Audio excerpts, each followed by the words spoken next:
নমস্কাৰ, মোৰ প্ৰিয় আপুনি চাই আছে বিষয়। আজি আমি কেইটামান সাধাৰণ জ্ঞানৰ ওপৰত আলোচনা কৰিম। আপুনি যদি ফেচবুকত চাই আছে তেনেহ'লে ফেচবুক পেজটো লাইক কৰিব আৰু ইউটিউবত চাই আছে যদি ছাবস্ক্ৰাইব কৰি ল'ব। আমি এতিয়া ফাৰ্ষ্ট কুৱেশ্যনটো লৈছোঁ। অসম আৰক্ষীৰ মুখ্য কাৰ্যালয় ক'ত আছে? অপশ্যন নম্বৰ খ দিয়া আছে জালুকবাৰীত, অপশ্যন নম্বৰ খ দিয়া আছে গণেশগুৰিত, আৰু গ দিয়া আছে দিছপুৰ, আৰু ঘ দিয়া আছে উলুবাৰী। ইয়াৰ উত্তৰটো হ'ব অপশ্যন নম্বৰ গ উলুবাৰী।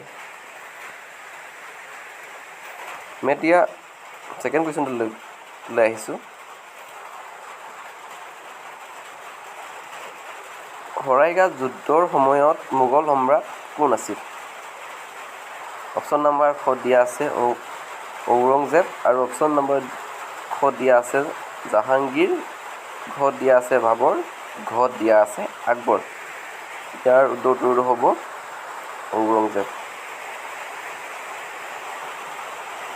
নেক্সট কুৱেশ্যনটো আহিছে এতিয়া আমি।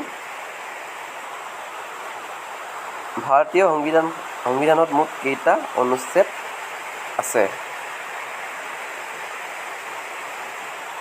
অপশ্যন নম্বৰ খ দিয়া আছে 395টা, অপশ্যন নম্বৰ খ দিয়া আছে 396, আৰু ঘ দিয়া আছে 447, আৰু ঘ দিয়া আছে ওপৰত এটাও নহয়। ইয়াৰ উত্তৰটো অপশ্যন নম্বৰ খ 395। আমি নেক্সট কুৱেশ্যনটোলৈ আহিছোঁ এতিয়া। ভাৰতীয় সংবিধানত মুঠ কিমানটা অধ্যায় আছে?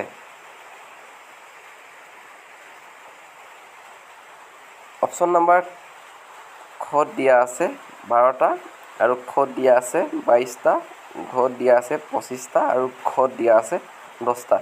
ইয়াৰ উত্তৰটো হ'ব 22টা খ।